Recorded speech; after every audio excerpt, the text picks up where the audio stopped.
ایسی مثال ہے جو کبھی بھی نگاہوں سے اوجھل نہیں ہوئی. بڑے دردناک قتل بھی دنیا پہ ہوئے، خاندانوں کے خاندان مٹا دیے گئے، بڑی بڑی جنگیں بپا ہوئیں جن میں لاکھوں نہیں کروڑوں انسان لقمہ اجل بنے. لیکن جو پذیرائی، جو شہرت دوام، جو عزت اور جو مرتبہ و مقام قیامت تک آنے والی انسانیت کے دلوں میں اس شہادت کے لیے رکھ دیا گیا، وہ کسی اور کا مقسوم نہیں ہوا. خاندان نبوت نے کس طرح قربانی پیش کر کے حق اور باطل کی راہوں کو اجالا اور دنیا کے سامنے اس نصب العین کو رکھا کہ حق کے چاہنے والے حق کے پرچم کو بلند کرنے کے لیے اپنی ہر متاع قربان کر دیتے ہیں. سرخروئی کامیابی ان کا مقدر ہوتی ہے اور وہ مٹ کر انمٹ ہو جاتے ہیں. ان کے نقوش کبھی بھی دھندلے نہیں ہوتے. صدیاں گزرنے کے بعد کربلا کا درد تازہ ہے، وہ بہا ہوا خون اسی طرح سرخ ہے. کربلا کی یادیں دلوں کو اسی طرح تڑپاتی ہیں. حق اور باطل کے مارکے میں صف آرا ہونے والے دونوں لشکر آج بھی تصور میں اسی طرح گھوم رہے ہیں، اور آج صرف دل ہی نہیں، روحیں ہی نہیں، زبانیں ہی نہیں، کائنات کا ایک ایک ذرہ حضرت امام حسین رضی اللہ تعالی عنہ کو عقیدتوں کا سلام پیش کرتا ہے. محبتوں کا جو منظر نامہ اور قربانی کی جو انوکھی داستاں وہاں رقم ہوئی، اس کے نقوش کبھی بھی دھندلے نہیں ہوں گے.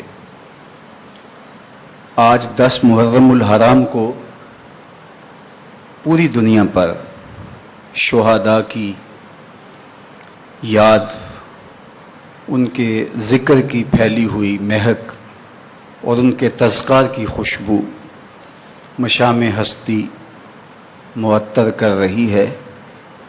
عزیمت، حوصلہ، جرأت، درد مندی، استقامت، صبر و ثبات، تسلیم و رضا، کیا کیا پھول نہیں کھلے اس ویرانے میں، اور اس کی سدا بہار مشک اور خوشبو آج بھی اسی طرح دلوں کی کھیتیوں کو شاداب کیے ہوئے ہے. اور قیامت تک حضرت امام حسین رضی اللہ تعالی عنہ کے نام کا جھنڈا یوں ہی اونچا رہے گا. اور اصل تو شان دیکھنے والی تب ہوگی جب حضرت امام حسین کی سواری حشر کے میدان میں آئے گی. میں اور آپ عقیدتوں کے پرچم تھامے امام عالی مقام کی بارگاہ میں اپنی محبتوں کا خراج پیش کرنے آئے ہیں. اللہ میری آپ کی حاضری اپنی بارگاہ میں قبول فرمائے.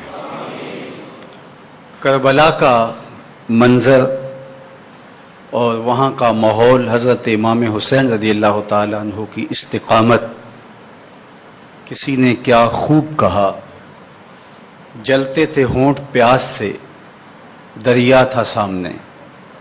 جلتے تھے ہونٹ پیاس سے، دریا تھا سامنے، لیکن وقار تشنگی ٹھہرا تھا سامنے.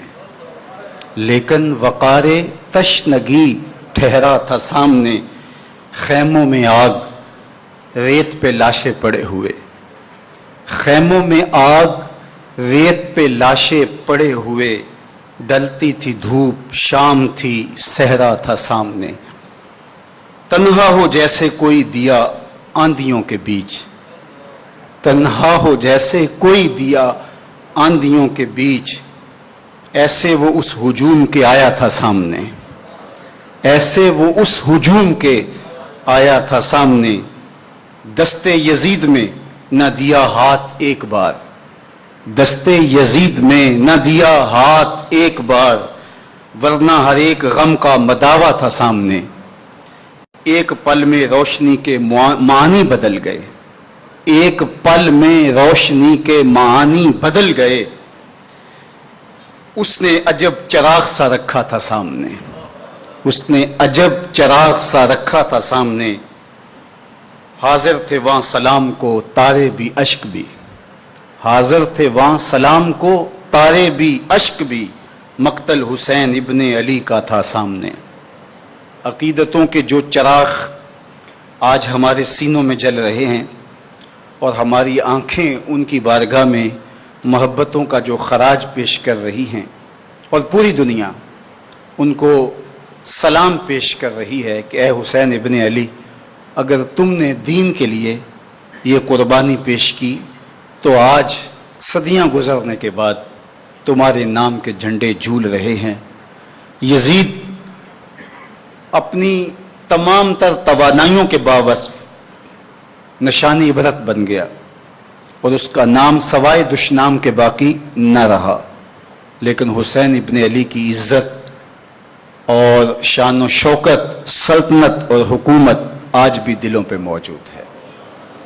وہ حسین ابن علی جو حضور کی گود کا پالا ہوا تھا، اور آقا کریم علیہ السلام نے حسین ابن علی کو اپنا بیٹا قرار دیا، اپنا فرزند بنایا اور اپنا لعاب ان کے منہ میں رکھا اور ان کی تربیت خود بنفس نفیس فرمائی۔ بسا اوقات ایسا ہوتا کہ حضور علیہ السلام سجدے میں ہوتے اور حضرت امام حسین رضی اللہ تعالی عنہ حضور کی پشت پہ بیٹھ جاتے، میرے اور آپ کے آقا و مولا سجدے کو طول دے دیتے کہ حسین ابن علی کہیں گر نہ جائیں۔ آج میرے اور آپ کے آقا و مولا اس بات کا التزام کر رہے ہیں کہ حسین کہیں میری پشت سے گر نہ جائے، پھر اس کی لاج حسین ابن علی نے رکھی، کہا کہ حضور آپ نے سجدے کو طول دیا کہ کہیں حسین گر نہ جائے، یہ حسین پھر سجدے میں سر کٹائے گا کہیں دین گر نہ جائے۔ حضرت امام حسین رضی اللہ تعالیٰ عنہ کو جس طرح نازوں سے پالا، اسامہ بن زید بن حارثہ رضی اللہ تعالیٰ عنہ سے مروی سنن ترمذی کی ایک روایت دیکھیے، فرماتے ہیں کہ میں حضور کی خدمت میں حاضر ہوا اور مجھے حضور سے کوئی کام تھا، کوئی حاجت تھی جس کے لیے حضور کی دہلیز پہ آیا، اپنی حاجتیں لے کر کے، اپنی ضرورتیں لے کر یہ حضور کی چوکھٹ پہ حاضر ہوا کرتے تھے اور اس چوکھٹ سے ان کی حاجتیں پوری ہوا کرتی تھی۔ حضرت اسامہ کہتے ہیں ایک ایسا ہی دن تھا، خیر جب میں آیا تو چونکہ رات کا ایک پہر بیت گیا تھا، تو میں نے حضور سے جب عرض کی تو آقا کریم تشریف لائے، تو حضور نے ایسے ہی اپنے بدن پہ چادر لپیٹی تھی، میں نے حاجت کہی تو میری حاجت پوری ہو گئی، لیکن ایک منظر میں نے دیکھا کہ حضور علیہ الصلوۃ والسلام نے جو چادر اوڑھی تھی اطراف میں ابھار تھے، لگتا تھا جیسے کوئی اندر ہو، تو مجھ سے نہ رہا گیا تو میں نے پوچھ لیا، میں نے کہا بندہ نواز چادر کے اندر کیا ہے؟ تو آقا کریم نے بتلانے کی بجائے فکشفہ، چادر کو ہی کھول دیا، تو کہتے میں نے خود دیکھا فیض الحسن والحسین علی ورقہ، تو ایک پہلو سے امام حسن لپٹے تھے، ایک سے امام حسین لپٹے تھے، کہا یہ میرے بیٹے ہیں، یہ میری بیٹی کے بیٹے ہیں، اے اللہ میں ان سے پیار کرتا ہوں، تو بھی ان سے پیار کر، اور جو ان سے پیار کرے مالک اس سے بھی پیار کر۔ حضور علیہ السلام نے ان کی محبت کا درس دیا، ان کی محبت سکھائی، دلوں میں راسخ کرنے کا اہتمام کیا کہ لوگوں کے دل میں ان کی محبت جاگزیں ہو جائے۔ حضرت حذیفہ بن یمان رضی اللہ تعالیٰ عنہ فرماتے ہیں کہ میں حضور کی خدمت میں حاضر ہوا اور ماں کی اجازت سے آیا تھا، اور ماں سے ایک شرط طے پائی تھی کہ حضور کی خدمت میں جب جاؤ گے تو اپنے لیے اور میرے لیے مغفرت کی دعا کروانا۔ تو یہ آرزو لیے میں حضور کی بارگاہ میں پہنچا، نماز مغرب کا وقت تھا، تو جو ہی سلام پھرا تو میرے دل میں یہ آرزو تھی کہ میں اپنا مقصد عرض کروں کہ حضور میرے لیے، میری ماں کے لیے بخشش و مغفرت کی دعا کر دیجئے، لیکن آقا کریم علیہ السلام نوافل میں مشغول ہو گئے اور میں آرزو رکھنے کے باوجود عرض نہ کر پایا۔ خیر وقت گزرتا گیا اور میرے دل میں یہ تمنا مچلتی رہی کہ 2 لمحے مل جائیں اور جو میں نے وعدہ ماں سے کیا تھا اس کو پورا کر سکوں اور حضور سے عرض کر سکوں کہ حضور میرے لیے، میری ماں کے لیے بخشش و مغفرت کی دعا کر دیجئے۔ خیر عشاء کا وقت ہوا، نماز عشاء کے لیے اذان پکاری گئی، حضور مصلی پہ تشریف فرما ہوئے، نماز عشاء پڑھائی، سلام پھرا تو یہ امنگ پھر اور جوش و جذبے کے ساتھ جاگی، اور حضور عشاء کی نماز کے بعد گھر تشریف لے جاتے تھے تو یہ کھٹکا بھی تھا کہ کہیں میرا کام رہ نہ جائے۔ خیر میں اسی سوچ میں تھا کہ حضور نے قدم اٹھائے اور حجرہ عائشہ کی جانب چل پڑے۔ کہتے ہیں کہ میں بھی حضور کے پیچھے چل پڑا تو بس میری رفتار کچھ تیز ہو گئی جس سے قدموں کی آہٹ پیدا ہوئی، تو آقا کریم علیہ السلام نے رخ پھیرے فرمایا من ھذا، یہ میرے پیچھے پیچھے کون آ رہا ہے؟ پھر خود ہی فرمایا حذیفہ، تو کہیں حذیفہ تو نہیں؟ قلت نعم، میرا دل دھڑک رہا تھا تو میں نے کہا جی حضور میں حذیفہ ہوں۔ تو حضور نے فرمایا ما حاجتک غفر اللہ لک ولامک، کیا کام ہے، اللہ تجھے بھی بخش دے، تیری ماں کی بھی مغفرت فرمائے۔ اب جو حاجت تھی، جو آرزو تھی، جو تمنا تھی، وہ حضور علیہ السلام نے پوری کر دی۔ یہاں تو جنبش لب کی بھی ضرورت پیش نہیں آئی، وہ تو بند لبوں کی بولیاں بھی جانتے ہیں۔ اے فروغت صبح آثار و دہور، چشم تو بی نندائے ما فی الصدور، تیری نظر تو سینوں کے چھپے راز بھی جانتی ہے۔ ما حاجتوں کا غفر اللہ لک ولامک، اللہ تجھے بھی بخش دے، تیری ماں کی بھی مغفرت کرے، کیا کام ہے؟ تو جو کام تھا وہ تو ہو گیا، اب عرض کیا کرتے؟ تو یہ خاموش اور ساکت کھڑے ہیں، تو حضور نے فرمایا حذیفہ سنو، میرے پاس ابھی ابھی ایک فرشتہ آیا ہے جو آج سے قبل دھرتی پر پہلے کبھی نہیں آیا، اور آج اللہ سے اجازت لے کے 2 کام کرنے آیا ہے۔ ایک تو مجھے سلام کرنے آیا ہے، پوری کائنات کا کلیجہ دھڑک رہا ہے کہ حضور کو سلام کرے، حضور کی چوکھٹ میں سلامی نصیب ہو جائے تو یہ زندگی کی معراج ہے، یہ کل کائنات ہے کہ وہاں اگر سلام کا جواب مل گیا، کسی نے حضور کی بارگاہ میں سلام کہا اور ادھر سے جواب آیا کہ تیرے اوپر بھی سلامتی ہو، تو پھر بخشش کی ضمانت اور مغفرت کی سند ہاتھ آ گئی۔ حضور کی عادت کریمہ یہ تھی جب کسی کے ہاں تشریف لے جاتے تو دروازے کو دستک دیتے اور السلام علیکم کہتے، اگر جواب آتا تو ٹھیک، نہیں تو دوسری مرتبہ السلام علیکم ارشاد کرتے، دستک دیتے، جواب نہیں آیا تو تیسری مرتبہ، اور اگر پھر بھی جواب نہیں آیا تو پھر حضور واپس تشریف لے جاتے۔ تو ایک صحابی کے دروازے پہ دستک دی اور السلام علیکم کہا، دروازے کے سوراخوں سے اس نے دیکھا کہ حضور ہیں۔ اللہ اکبر، حضور تو جن گلیوں سے گزرتے تھے خوشبو آتی تھی، تو دروازوں کے سوراخوں سے چھن چھن کے روشنی اندر نہیں گئی ہوگی۔ تو انہوں نے جب دیکھا کہ حضور ہیں، اور حضور کے لہجے کا جمال بھی مسحور کر دیتا ہے، اور حضور کے مبارک بدن نور کی خوشبو بھی مشام ہستی کو معطر کر دیتی ہے، تو وہ اس حالت میں جواب تو دیتے ہیں لیکن دل ہی دل میں کہتے ہیں وعلیکم السلام، اور دروازہ نہیں کھولتے۔ حضور نے پھر کہا السلام علیکم، تو انہوں نے پھر دل ہی دل میں وعلیکم السلام کہا۔ تیسری مرتبہ جب حضور نے پھر کہا السلام علیکم تو انہوں نے پھر دل ہی دل میں جواب دیا، تو حضور واپس مڑے تو جلدی سے دروازہ کھولا اور عرض گزار ہوئے بندہ نواز، میرے بخت جاگ گئے کہ آپ میرے گھر تشریف لائے، مست آنکھیں رضا ما ذاق کے کجلے والی، مست آنکھیں رضا ما ذاق کے کجلے والی، گر میری سمت بھی اٹھیں تو مقدر جاگے، جب میری سمت بھی اٹھیں تو مقدر جاگے، جب بھی آنکھوں میں تیرے شہر کا منظر جاگے، کتنی خوابیدہ تمناؤں کا محشر جاگے۔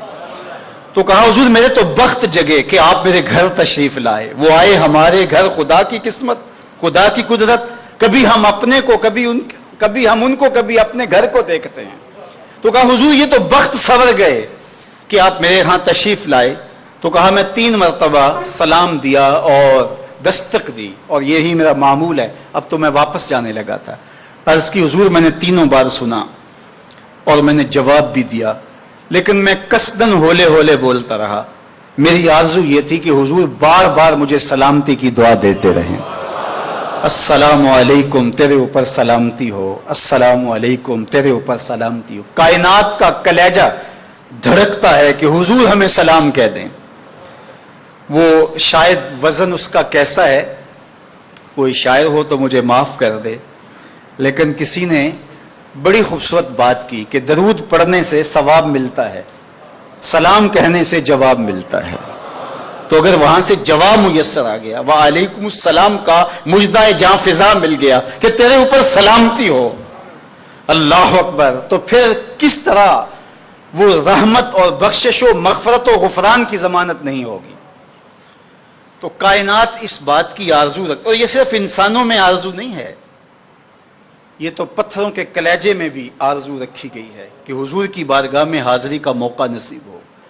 یہ تو احد پہاڑ کا کلیجہ بھی دھڑکتا ہے حضور کے لیے، یار ان کا عشق تو اس تنے حنانہ کے کلیجے میں بھی موجود ہے، ان کی محبت تو کائنات کے ذرے ذرے کے اندر رکھی ہے۔ اقبال نے کہا تھا شیشہ دہر میں مانند مے ناب ہے عشق، روح خورشید ہے خون رگے مہتاب ہے عشق، دل ہر ذرہ میں پوشیدہ کسک ہے اس کی، نور یہ وہ ہے کہ ہر شے میں جھلک ہے اس کی۔ کائنات کا کلیجہ محمد عربی کے لیے دھڑک رہا ہے۔ کیا احد پہاڑ جھوم نہیں اٹھا تھا حضور کے آنے سے؟ جب حضور کے قدم آئے احد پہاڑ کی چھاتی پہ تو وہ جھوم اٹھا، اور میرے حضور علیہ السلام نے کہا احد ٹھہر جا، تو جانتا نہیں تیرے اوپر اللہ کا ایک نبی ہے، ایک صدیق ہے اور 2 شہید ہیں۔ اللہ اکبر۔ اور درد اور محبت کی وہ کہانی کیا ہم بھول سکتے ہیں؟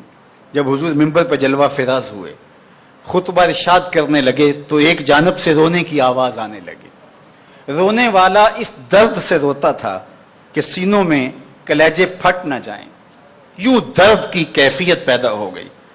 کناکۃ الخلوج، روایت میں آتا ہے جس طرح اونٹنی کا بچہ بچھڑ جائے تو وہ اپنے بچھڑے ہوئے بچے کی یاد میں چیختی ہے، رونے والا اس درد سے روتا تھا۔ اللہ اکبر۔ صحابہ دائیں بائیں دیکھتے ہیں، رونے والا دکھائی نہیں دیتا، لیکن درد کی کیفیت ہے کہ ہر شخص نڈھال ہو رہا ہے، اس کے دل سوز نالے کلیجے چیر رہے ہیں۔ حتی نزل النبی صلی اللہ علیہ وآلہ وسلم عن المنبر، یہاں تک کہ حضور منبر سے نیچے جلوہ فراز ہوئے اور ایک سمت چلے، کھجور کا خشک تنا پڑا تھا۔ آج پہلے دن منبر بنا اور حضور منبر پہ جلوہ فراز ہوئے۔ پہلے اس کے ساتھ ٹیک لگا کے حضور واز کہا کرتے تھے، آج اس کو محرومی ہوئی تو حضور کی جدائی کا صدمہ گوارا نہ کر پایا اور بچوں کی طرح بلک بلک کے رونے لگا۔ آقا کریم علیہ الصلوۃ والسلام نے جا کے اس کو باہوں میں لے لیا، اللہ اکبر، اور اس پر دست شفقت پھیرتے ہیں، حتیٰ کہ اس کی چیخیں ہچکیوں میں تبدیل ہونے لگی، اس کی گھگھی بند گئی۔ پھر حضور نے اپنی آغوش میں سمیٹا، آہستہ آہستہ اس کی سسکیاں اور پھر اس کی آواز ختم ہوئی۔ پھر دوبارہ منبر پہ تشریف لائے۔ صحابہ سراپائے حیرت تھے، استفہام، سوال ان کی آنکھوں میں چمک رہے تھے کہ یہ ماجرا کیا ہوا؟ کبھی خشک تنے بھی روئے ہیں؟ اب جو ہی حضور آئے اور حضور نے دیکھا کہ صحابہ محو حیرت ہیں اور ان کی آنکھوں میں سوال چمک رہے ہیں، تو آقا کریم نے فرمایا لو لم افعل ھکذا لحن الی یوم القیامہ، فرمایا میرے صحابہ سنو، اگر میں منبر سے نیچے اتر کے نہ روکتے تو یہ بات اچھی طرح سے ذہن نشین کر لیجئے، اسلام کی یہ شکل جو آپ کو دکھائی دے رہی ہے یہ موجود ہی نہ ہوتی۔ دنیا کے اوپر کتنی تہذیبیں، کتنی ملتیں اور کتنی اقوام، جب ان کے اندر تغیر آیا تو وہ اپنی اصل صورتی چیزیں کھو بیٹھی۔ دنیا کے اوپر کتنے مذاہب، یہودیت کی شکل دیکھ لیجئے، کیا یہ وہی صورت ہے جو حضرت موسیٰ لے کر آئے؟ عیسائیت کی شکل دیکھ لیجئے، کیا یہ وہی صورت ہے جو حضرت عیسیٰ لے کر کے آئے؟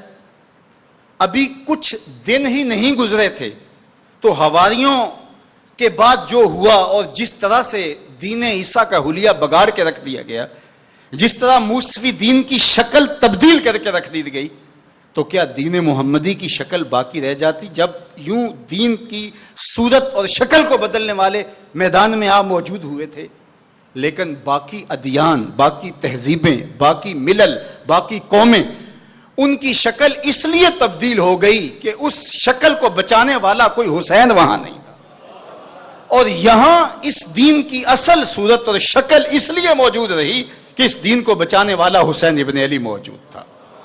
اللہ اکبر، یہ حسین ابن علی کا کام تھا۔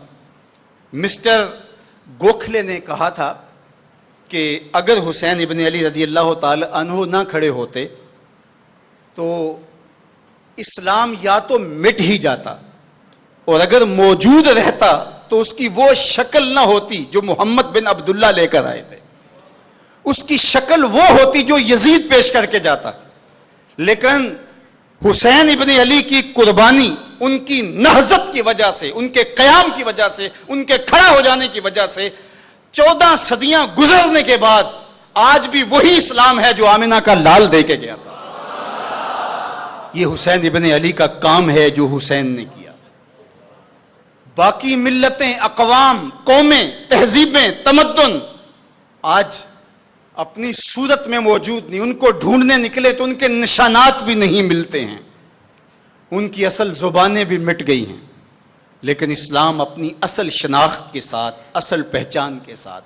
تو یہ کام حسین ابن علی نے کیا، سرخ نشان لگا دیا، یہ دائرہ ہے، اس دائرے کو کوئی کراس نہیں کر سکتا، اور تا قیامت قطع استبداد کر، موج خون او چمن ایجاد کر، سرخ رو عشق غیور از خون او، شوخی این مصرع از مضمون او، تا قیامت قطع استبداد کر، موج خون او چمن ایجاد کر۔ اس چمن کی بنیادوں میں خون حسین ہے، اس لیے اس کے گلاب کبھی بھی بے رنگ نہیں ہو سکتے۔ یہاں اصغر کا خون گرا ہے، ان گلابوں سے کبھی خوشبو ماند نہیں ہو سکتی۔ اس کی بنیادوں کے اندر، اس کی جو ہے وہ تہوں کے اندر شہدائے کربلا کا خون ہے، اس لیے اس کی زینت، اس کی رونق، اس کی آب و تاب کبھی بھی ختم نہیں ہو سکتی۔ اپنا خون دے کے حضرت امام حسین نے اس چمن کو اس کی آبیاری کی، تو باقی ملتیں اور قومیں مٹ گئیں اور ان کا نام بھی باقی نہ رہا۔ اس لیے حضور نے ناز کیا حسین پر، کہا کہ حسین منی و انا من حسین، حسین مجھ سے ہے اور میں حسین سے ہوں۔ یہ مجھ سے ہے کہ میری بیٹی کا بیٹا ہے، میری نسل ہے، میرا نسب ہے، میں حسین سے ہوں، قیامت تک میرے دین کا جھنڈا جھولتا رہے گا۔ تو اس کی بنیادوں میں لہو حسین ابن علی کا۔ حضرت امام حسین رضی اللہ تعالی عنہ نے جو نہضت کی، جو نشأت اور جو قیام فرمایا، اور جبر کے سامنے، ظلم کے سامنے کھڑے ہو گئے، اور آپ نے ایک بات کہی تھی جب بیعت کا آپ سے مطالبہ کیا گیا، تو آپ نے یہ نہیں کہا کہ میں یزید کی بیعت نہیں کرتا، بلکہ آپ کا جملہ تاریخ ساز ہے، بڑے لوگوں کا کلام بھی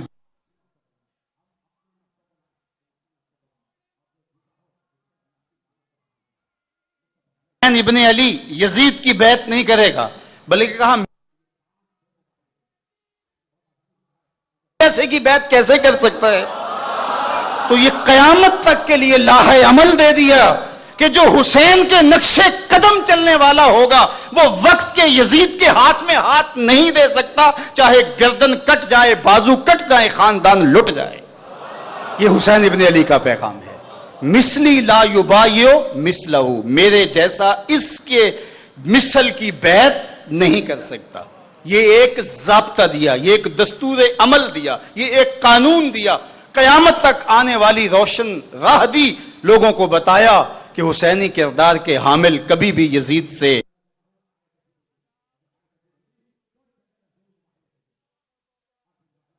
کہتے ہیں جان ہے تو جہان ہے۔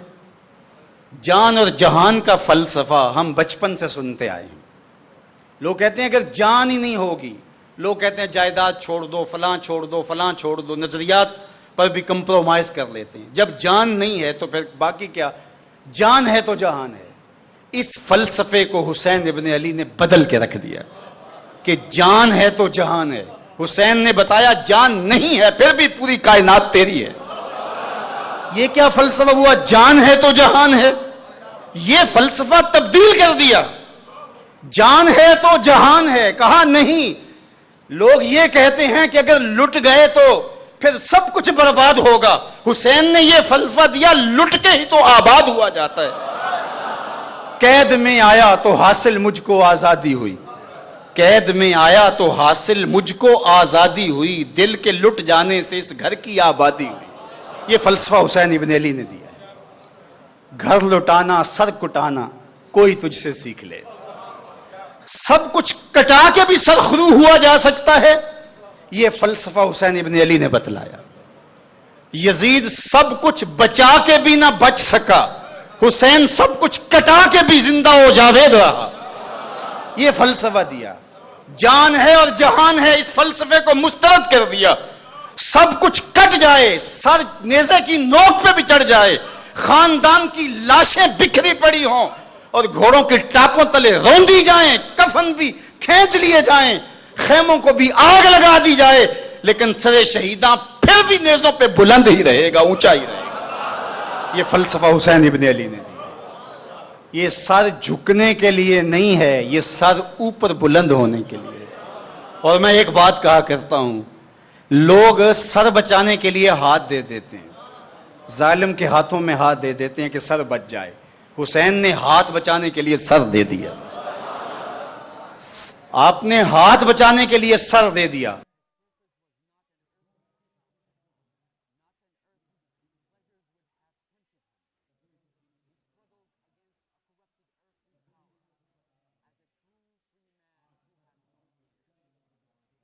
پہنچے تو کوئی ظالم آپ کا کٹا ہوا ہاتھ لے جاتا تو جس یزید نے تشتری میں رکھے ہوئے حسین ابن علی کے سر کے ساتھ چھڑی کے ساتھ بدتمیزی کی اور کہا اس منہ سے تم دعویٰ کرتے تھے, میرے خلاف بات کرتے تھے, تو کیا اگر کٹا ہوا ہاتھ یزید کے دربار میں پہنچتا تو وہ حسین ابن علی کا کٹا ہوا ہاتھ اپنے ہاتھ میں رکھ کر کے اپنی تسکین کرتا اور کہتا کہ حسین تو نے زندگی میں اپنا ہاتھ تو میرے ہاتھ میں نہیں دیا, اب تو تیرا ہاتھ میرے ہاتھ میں آیا, لیکن پاؤں تلے ہاتھ رون دیے گئے, پاؤں تلے بدن رون دیا گیا, ہڈیاں چور چور ہو گئیں, لیکن حسین کا ہاتھ نہیں پہنچا.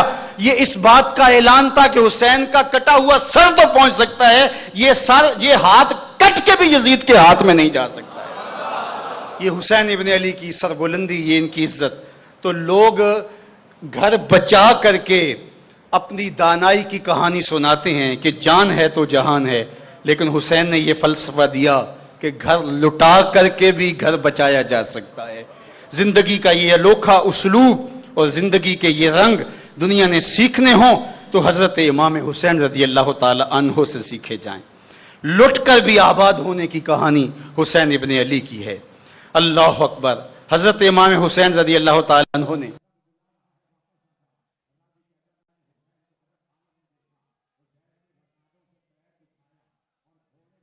لے کر کے لڑکپن تک اور لڑکپن سے لے کر آج تک حضرت نبی رحمت صلی اللہ علیہ وآلہ وسلم کا یہ فرمان سنا ہے, من رآ منکم منکرا فلیغیرہ بیدہ فإن لم یستطع فبلسانہ فإن لم یستطع فبقلبہ وذالک اضعف الایمان او کما قال النبی صلی اللہ علیہ وسلم. تم میں سے اگر کوئی برائی کو دیکھے تو وہ ہاتھ سے روکے, ہاتھ سے نہیں روک سکتا تو زبان, تو کم از کم دل سے برا جانے. اور یہ سب سے کمزور ترین ایمان کا مرتبہ تھا. جو لوگ کہتے ہیں امام حسین کربلا میں کیوں گئے, میں انہیں کہتا ہوں امام حسین حضور کی گود کے پالے ہوئے تھے, کمزور ایمان والے نہیں تھے کہ دل میں ہی کڑتے رہتے اور ظلم کو اور جبر کو اور زیادتی کو اور ناانصافی کو ہاتھ اور زبان سے نہ روکتے. حضرت امام حسین کے خطبے دیکھ لیجئے, قدم قدم پہ خطبے دیے, اور آپ نے کہا کہ میں کیوں یزید کے لیے کھڑا ہو رہا ہوں, اس کے خلاف کیوں کھڑا ہو رہا ہوں. محمد بن حنفیہ کے نام جو آپ نے وصیت نامہ لکھا, تاریخ پڑھیں کہ حضرت امام حسین رضی اللہ تعالی عنہ نے اس خطبے کے اندر کیا لکھا. آپ نے فرمایا انی لم اخرج عاشرا ولا بطرا ولا مفسدا ولا ظالما, میں سیر سپاٹے کے لیے نہیں جا رہا اور نہ ہی میں اپنی کسی خواہش کی تکمیل کے لیے جا رہا ہوں. میرے مطمع نظر میں، میرے اہداف میں، میری خواہشات کے کسی گوشے میں یہ موجود نہیں ہے کہ میں تخت و تاج حاصل کر لوں گا. تخت و تاج کا حصول اگر امام پاک کا مقصود ہوتا تو پھر مکے سے ہی کیوں جاتے، مدینے سے ہی کیوں جاتے؟ 8 ذی الحج کو یہاں سے جا رہے ہیں اور لوگ منا کی جانب جا رہے ہیں تو خطبہ حج دیتے اور امام وہیں کھڑے ہو جاتے. پھر ترماح بن عدی بن حاتم نے آپ کو راستے میں کہا کہ آپ ہمارے پاس آ جائیے، 30,000 کا لشکر چند دنوں میں آپ کی پشت پہ کھڑا کر دیں گے. لیکن امام حسین نے فرمایا نہیں، میں یہ نہیں چاہتا، تمہاری پیشکش کا شکریہ، اور آگے بڑھ گئے. تو مقصد یہ نہیں تھا. مدعائش سلطنت بودے، اگر اقبال کہتے ہیں کہ ان کا مقصد سلطنت کا حصول ہوتا تو اتنے تھوڑے لوگوں کو لے کر کے اور خاندان کے افراد کو لے کر اور دودھ پیتے بچوں کو لے کر کے آپ میدان کربلا میں نہ جاتے. مقصد سلطنت کا حصول نہیں تھا. تو حضرت محمد بن حنفیہ کو کہا کہ میرا مقصد نہ سیر کرنا ہے، نہ تخت و تاج کا حاصل کرنا ہے، میرا مقصد نہ کوئی اور اس طرح کی خواہش اور آرزو ہے، نہ دل کے کسی گوشے میں، نہ لبوں پہ، اور نہ ہی میرے اہداف میں شامل ہے. لیکن میں کیوں جا رہا ہوں؟ سنو حضرت امام کیا فرماتے ہیں. فرمایا میں اس لیے جا رہا، انما خرجت لطلب الاصلاح فی امت جدی، میں اپنے دادا کی امت کی اصلاح کے لیے جا رہا ہوں. حسین کو بلایا جائے، حسین جائے نا، وہ کہیں ہم بے امام ہیں اور خط لکھیں اور امام جائے نا. کہا کہ یہ نہیں ہو سکتا، میں اپنے دادا کی، اپنے نانا کی امت کی اصلاح کے لیے جا رہا ہوں. اور میرا مقصد کیا ہے؟ اريد ان آمر بالمعروف وانہا عن المنکر، میں امر بالمعروف اور نہی عن المنکر کے جذبوں سے مالا مال ہو کے میں اس سفر کو اختیار کر رہا ہوں. جب شریعت کا مذاق اڑایا جا رہا ہے، شریعت کی شکل بدلی جا رہی ہے، خلافت کا رشتہ قرآن سے ٹوٹ گیا ہے اور ایک نئی صورت دین کو دی جا رہی ہے، اور جو اس سانچے میں ڈھل کے دین نکلے گا وہ محمد عربی کا دین نہیں ہوگا، جو طائف کے بازاروں سے لے کے مکے کی گلیوں تک، احد سے لے کر غزوہ حنین تک حضور نے خود اور اپنے اصحاب کو تکلیف میں ڈال کے جو دین دیا، جو امت تشکیل دی، یزید اس سارے نظم کو بدل رہا ہے. تو کیا نبی کا نواسا جس کو حضور نے گود میں پالا ہو وہ خاموش ہو کے بیٹھ جائے؟ کہا حسین ایسا نہیں ہونے دے گا، اور اس کی جو بھی قیمت ادا کرنا پڑی حسین وہ قیمت ادا کرے گا. اور پھر اس کی قیمت چھوٹی نہیں تھی جو ادا کرنا پڑی. یار ہاتھوں میں 6 ماہ کے بچے زخمی ہوں اور خون بہے اور پائے استقلال میں لغزش نہ آنے پائے. آپ تواریخ پڑھیں، حضرت علی اصغر کے حلق کے اندر جو تیر مارا گیا تھا، ایک تو 2 شاخہ تھا اور دوسرا وہ عام تیر نہیں تھا، جانوروں کو شکار کرنے کے لیے جو تیر چلایا جاتا ہے. لیکن امام حسین کا حوصلہ، آپ کا ثبات، آپ کا استقلال، اپنے موقف پہ، اپنے نظریے پہ ڈٹا رہنا، بیٹوں کی قربانیاں، بھائیوں بھتیجوں جوانوں کی قربانیاں، یہ تھوڑی قیامت تو نہیں تھی. اتنے دکھ تو کو ہمالیہ پہ پڑے تو اس کا پتا بھی پانی ہو جائے.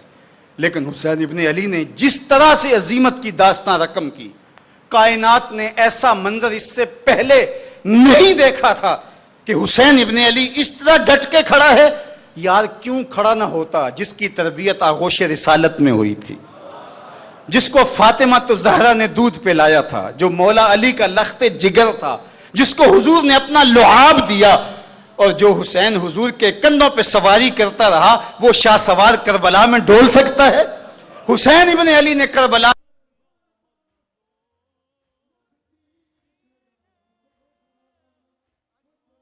کس حسن کا بھائی ہوں، کس علی کا فرزند ہوں، امام عاشقاں پورے بطول، سرو آزادے ز بستان رسول. اللہ اللہ بائے بسم اللہ پدر، مان آئے ذبح عظیم آئے پسر.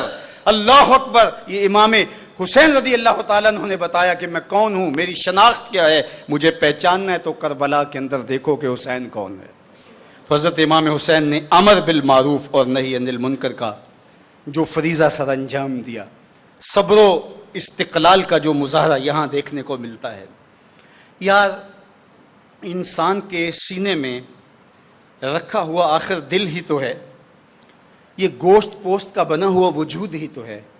تکلیفیں جب آتی ہیں تو ان کو برداشت کرنا ایک حد تک تو انسان کے لیے ممکن ہوتا ہے، لیکن جب حد سے تجاوز کرتی ہیں تو اس وقت پھر گوارا نہیں ہو پاتی. لیکن جب امتحان گاہ میں کھڑے ہیں حسین ابن علی، تو کیا جوان بیٹے کی لاش اٹھاتے ہوئے حسین کا کلیجہ ٹکڑے ٹکڑے نہیں ہوا ہوگا؟ بھائی کے کٹے ہوئے بازو دیکھے ہوں گے تو کیا عالم ہوا ہوگا حسین ابن علی کا؟ اب پردہ داروں کے پردے کا الگ خیال ستا رہا ہے، اور ظالم اتنے شکی ہیں. ایک طرف حسین ابن علی کا اگر صبر دیکھتے ہیں کربلا کے اندر، دوسرا ظالموں کی شقاوت بھی دیکھیے کہ آپ کا زیر جامہ بھی اتار لیتے. ظالموں کی شقاوت دیکھیے، دودھ پیتے پیتے بچوں کو بھی نہیں چھوڑتے ہیں. بھلا 6 ماہ کے بچوں کو بھی کوئی قتل کرتا ہے؟ جنگوں میں کبھی ایسی کہانیاں بھی دیکھنے کو آپ میں ملی ہیں؟ آج کے ظالمانہ دور کے اندر جبکہ جبر اور ظلم روا رکھتی ہیں غالب قومیں کمزور قوموں پر، وہ بھی کہتے ہیں کہ آبادیوں پر بم نہ گرائے جائیں. وہ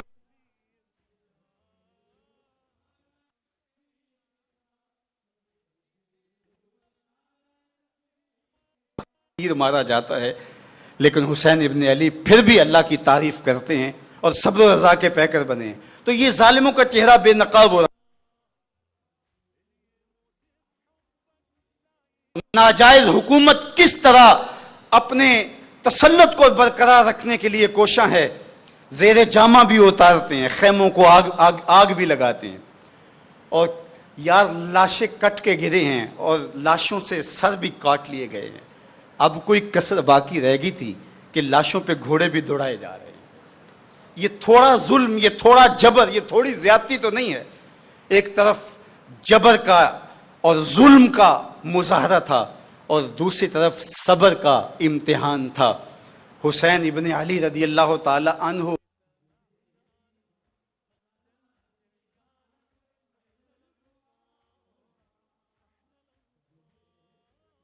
ادھر ظلم کا امتحان تھا، عہد شکنی کا امتحان تھا. خود خط لکھنے والے آج نیزے تلواریں اور بالے لے کر آ گئے، اور ادھر حسین چراغ بجھا دیتے ہیں اور کہتے ہیں ان کو سروکار مجھ سے ہے، آپ جانا چاہیں تو جا سکتے ہیں. میرے اہل بیت میں سے کسی ایک کا ہاتھ پکڑ لیں اور نکل جائیں، وہ تعرض نہیں کریں گے. انہیں میری جان سے غرض ہے، اور جب وہ مجھے پائیں گے تو تمہارا پیچھا نہیں کریں گے، اس لیے تم اپنی جانیں بچا لو. لیکن سارے کہتے ہیں حسین تمہیں چھوڑ کے تو جائیں کدھر؟ اللہ اکبر. عباس رضی اللہ تعالی عنہ کو شمر کہتا ہے کہ ہم آپ کو امان دیتے ہیں، رشتہ داری تھی. لیکن حضرت عباس کہتے ہیں میں تھوکتا ہوں تیرے منہ پر، میں حسین کا ساتھ نہیں چھوڑ سکتا. مجھے بتائیے یہ وفا کائنات میں اگر ظلم اور جبر کی داستانیں یہ رقم ہوئی ہیں اور یزید کا مکروہ اور گندا چہرہ بے نقاب ہوا ہے، تو وفا شیاروں کی وفا کی کہانیاں بھی نکھر کے سامنے آئی ہیں. اگر زمانے میں جابر، ظالم، سرکش، متمرد اس طرح کے ہوتے ہیں تو وفادار بھی حسین کے ساتھیوں جیسے ہوا کرتے ہیں. اللہ اکبر. انہوں نے کہا ہماری جانیں بھی کٹ جائیں اور 1000 بار بھی نئی جان ملے آپ کی راہوں پہ فدا کر دیں گے. یہ انوکھی داستان تھی، یہ محبت کا ایک نرالا اسلوب تھا. حضرت امام حسین رضی اللہ تعالیٰ عنہ نے میدان کربلا کے اندر ہمارے لیے جو سبق چھوڑے، ایک تو صبر کا سبق تھا. مصیبتیں ہر طرح سے ٹوٹ کے آن گری اور مصائب و آلام، تکالیف، اذیتیں، کیا کیا دکھ نہیں تھے جو کربلا میں اکٹھے ہو کر کے حملہ آور نہیں ہوئے. بھوک پیاس کی شدت، اہل قبیلہ خاندان کے لوگ، بھائی بیٹے بھتیجے، کیا کیا دکھ نہیں تھے. کٹتے ہوئے لاشیں، بکھرے ہوئے اعضائے بدنیاں، بھائیوں کے کٹے ہوئے بازو. لیکن حسین ابن علی نے اللہ اکبر استقامت پہ حرف نہیں آنے دیا، اپنے صبر پہ داغ نہیں لگنے دیا. اور صبر کی من جملہ تعریفوں میں سے میں کہا کرتا ہوں کہ ایک تعریف یہ بھی ہے کہ انسان کے معمولات عبادت قضا نہ ہوں. صبر کی ایک تعریف ہے کہ صابر وہ کہلاتا ہے جس کے معمولات میں فرق نہ آئے. تھوڑی سی تیز آندھی چلے تو ہمارے معمولات میں فرق آ جاتا ہے. بادل گھر کے آ جائیں اور بارش زور سے برسے تو مسجدوں کی رونقیں ماند پڑ جاتی ہیں. یار زندگی معمول سے ہٹ جاتی ہے، خوف کے تھوڑے سے سائے پھیل جائیں. یہ ابھی کرونا کا دور گزرا ہے تو تھوڑا سا خوف پیدا ہوا تو معمولات ترک ہو گئے، لیکن میں قربان جاؤں حسین ابن علی کے، ان حالات کے اندر بھی حسین کی نہ تہجد قضا ہوئی ہے نہ سجدہ قضا ہوا. رات عبادت میں گزرتی ہے. دشمن کا خوف ہو تو زبان لرزتی ہے، لفظ بھول جاتے ہیں، کتنی رکعتیں پڑھی ہیں کتنی نہیں پڑھی یہ یاد نہیں رہتی. اور بڑے بڑے پہلوانوں کے کلیجے اور دل جو ہیں وہ قابو میں نہیں رہتے. لیکن ادھر اشقیاء نے 3 دن سے پانی بند رکھا ہے، 3 دن کی پیاس منڈلا رہی ہے، لیکن حسین ابن علی ساری رات عبادت میں گزارتے ہیں. پھر سارا دن میدان کارزار میں 71 لاشیں اٹھائی ہیں. اللہ اکبر. یار 71 تو اینٹ کے روڑے اٹھا کے لائیں، دور جا کر کے اتنے پتھر اٹھا کے لائیں تو بدن شل ہو جاتا ہے. تو ذرا تصور تو کیجئے 71 لاشیں اٹھانے والا کیا گھوڑے کے اوپر بیٹھنے کے قابل بھی رہ جاتا ہے؟ لیکن پھر دل، روح، قلب، زبان، آنکھیں، جگر، پوری کائنات کا ذرہ ذرہ حسین کو سلام کیوں نہ کرے؟ اے حسین ابن علی تم پر سلام، نازش آل نبی تم پر سلام، تم پہ لاکھوں رحمتیں لاکھوں سلام. اے شہیدان محبت کے امام، لالا گوں لالا بدن لالا کفن، اے چمن اندر چمن، زندگی ہی زندگی تیری حیات، اے حیات اندر حیات، افتخار ملت بیضا ہے تو، رب کعبہ کی قسم یکتا ہے تو. فخر کا دل میں دریچہ باز کرنا چاہیے، جن کا تو آقا ہے ان کو ناز کرنا چاہیے، جن کا تو آقا ہے ان کو، یہ ناز ہے ہمارا. یہ ہم جمع ہوئے ناز کرنے کے لیے ہوئے ہیں. دل زخمی ہے، کلیجے زخمی ہیں، روحیں گھائل ہیں، کربلا کی یاد تڑپا رہی ہے، لیکن اس کے باوجود سر جھکا نہیں ہے، اس لیے کہ جو ہمارا امام ہے اس نے قیامت تک اپنے غلاموں کا سر اٹھا دیا. فخر کا دل میں دریچہ باز کرنا چاہیے، جن کا تو آقا ہے ان کو ناز کرنا چاہیے. حسین تیری عظمت کو سلام، حسین تیرے بچوں کو بھی سلام، تیرے علی اصغر کو بھی سلام، تیرے علی اکبر کو بھی سلام، تیرے گھر کے غلاموں کو، تیرے گھر کی باندیوں کو سلام، جو راہیں کربلا کی طرف جاتی ہیں ان راہوں کو سلام.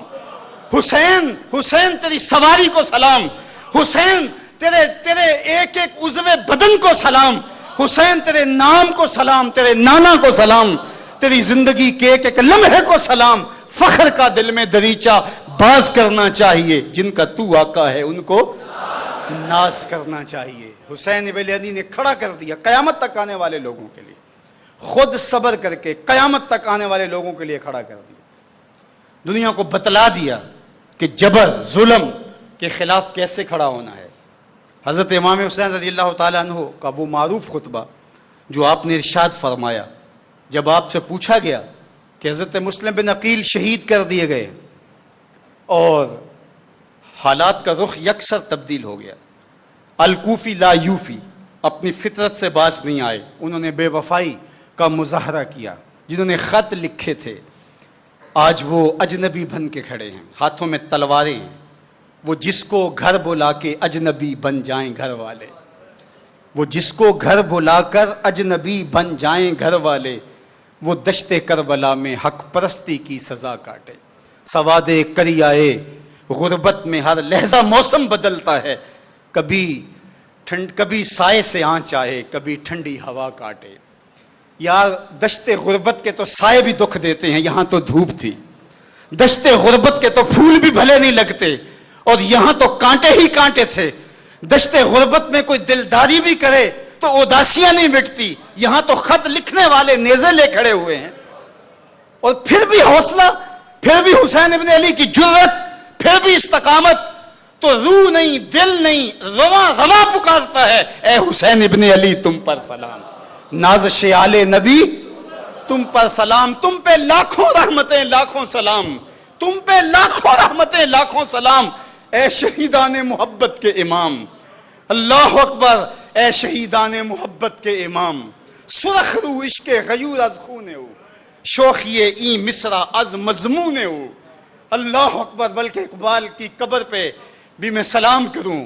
اقبال نے حضور امام حسین کی بارگاہ میں جب سلام کیا تو آخری لفظ دیکھیے، وہ پھر ہوا سے مخاطب ہو جاتے، اے صبا، اے صبا، اے پے کے دور افتادگاں، اے صبا، اے پے کے دور افتادگاں، اے صبا، اے پے کے دور افتادگاں،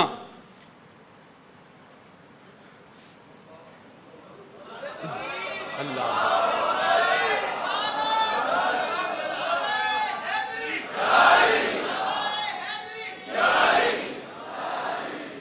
اے صبا، اے پے کے دور افتادگاں، اشک ماں بر خاک پاک او رساں، کہا اے باد صبا، اے دور رہنے والوں کے قاصد بن کے پیغام پہنچانے والی ہوائے، میرے پیغام اور میرے آنسو کبھی تو مدینے لے کے گئی ہے، میرے آنسو تو کبھی کہیں لے کے گئی ہے، آج میرے آنسو اٹھا اور جا کے حسین کی قبر کی پائنتی پہ رکھ دے اور کہ حسین جو کام تو نے کیا ہے وہ تو نے ہی کیا ہے۔